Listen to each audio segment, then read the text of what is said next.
আমড়ার সিজনে আমড়ার আচার বানাবো না তা কি কখনো হয়? উহুম, মোটেও না। আমড়ার সিজন যখন থাকে না তখন কিন্তু আমড়া খেতে খুব ইচ্ছা করে, তখন তো আর পাওয়া যায় না। এজন্য আমি এই আমড়ার আচার বানিয়ে আমি সংরক্ষণ করে রাখবো। হ্যালো এভরিওয়ান, আসসালামু আলাইকুম। কেমন আছেন সবাই? আজকে আমি টক ঝাল মিষ্টি আমড়ার আচার যেভাবে বানাই আপনাদের সাথে শেয়ার করব। তো প্রথমে হচ্ছে আমড়াগুলোকে ভালো মতো ধুয়ে পরিষ্কার করে পানি ঝরিয়ে নিয়েছি।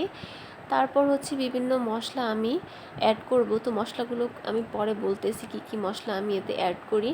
তো আমি হচ্ছে মরিচ গুঁড়া নিলাম, তারপর হচ্ছে সরিষা এবং রসুন বাটা, তারপর হচ্ছে তেঁতুলের কাঠ, তারপর হচ্ছে চিনি, আর হচ্ছে 5 ফোড়ন গুঁড়ো করে নিয়েছি।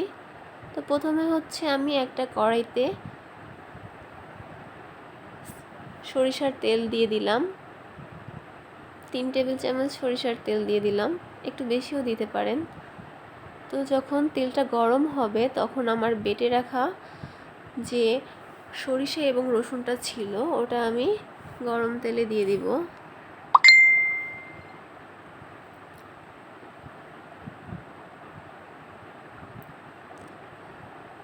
দিয়ে দিলাম আমার রসুন এবং সরিষা বাটা।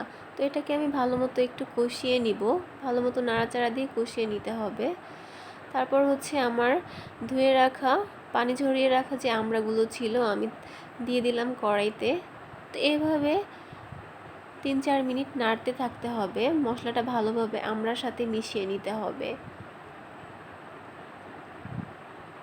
তারপর হচ্ছে আমি এর সাথে দিয়ে দিব হচ্ছে পরিমাণ মতো চিনি। আমি এখানে 1 কাপ চিনি দিয়েছি। তো আমড়াটা হচ্ছে টক ঝাল মিষ্টি হবে, তো খেতে অনেক বেশি ভালো লাগবে। তো আমি এখানে চিনি দিয়ে ভালোভাবে নাড়াচাড়া দিতে লাগলাম। তো ভালোভাবে নাড়াচাড়াটা না দিলে চিনিটা কড়ার নিচে লেগে যাবে, এজন্য বারবার নাড়াচাড়া দিতে হবে। আমি চুলার জালটা একদম লো আঁচে দিয়ে দিয়েছি। তারপর আমি দিয়ে দিলাম শুকনো মরিচের গুঁড়া। আমি ঝালটা একটু বেশি খাই, এজন্য আমি একটু বেশি দিয়ে দিয়েছি। তারপরে দিয়ে দিলাম হচ্ছে বিট লবণ পরিমাণ মতো, আপনারা চাইলে এমনি লবণটাও ইউজ করতে পারেন। তো এভাবে বিট লবণ আর হচ্ছে মরিচ গুঁড়া দেওয়ার পর আমড়াটাকে ভালো করে নেড়ে চেড়ে মিশিয়ে নিতে হবে। তারপর হচ্ছে আমি এটার সাথে পানি অ্যাড করে দিব যাতে আমড়াটা ভালো মতো সিদ্ধ হয়। তো আমি এখানে 4 কাপ পানি দিয়েছি, তারপর হচ্ছে তেঁতুলের কাঠ দিয়ে দিয়েছি। তো গরম পানিতে তেঁতুল ভিজিয়ে কাঠ তৈরি করে নিয়েছি, কারণ আমরা হচ্ছে বেশি টক হয় না, একটু মিষ্টি থাকে, এজন্য আমি একটু টক করার জন্য তেঁতুলের কাঠ দিয়ে দিয়েছি। তো এভাবে নাড়াচাড়া দিয়ে আমি 10-15 মিনিট ঢেকে দিব, একদম লো আঁচে সিদ্ধ করব যাতে ভালো মতো সিদ্ধ হয়। তো আমি ঢাকনাটা সরিয়ে হচ্ছে আবারও নাড়াচাড়া দিলাম। আমার পানিটা অনেকটা কমে গেছে, কোনো প্রকার পানি থাকবে না এখানে। দেখেন আস্তে আস্তে পানিটা হচ্ছে শুকিয়ে গেছে। এভাবে বারবার নাড়াচাড়া দিতে থাকতে হবে। দেখেন আমড়াটা সিদ্ধ হয়ে গেছে, দেখতে কত লোভনীয় লাগছে তাই না? আমার তো এখনই জিভে পানি চলে আসছে, এত সুন্দর একটা স্মেল বের হয়েছে।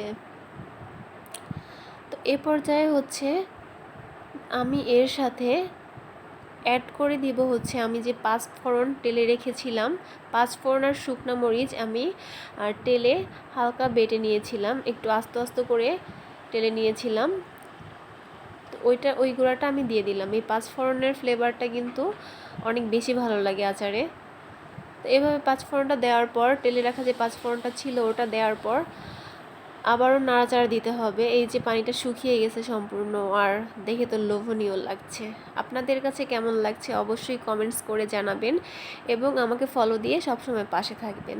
তো আজকে এই ছিল আমার রেসিপি, এভাবে আমি সংরক্ষণ করে রাখবো। আর একটু ভিনেগার অ্যাড করতে পারলে সবচেয়ে বেশি ভালো হয়। তো আমার বাসায় ভিনেগার ছিল না, এজন্য আমার দেয়া হয়নি।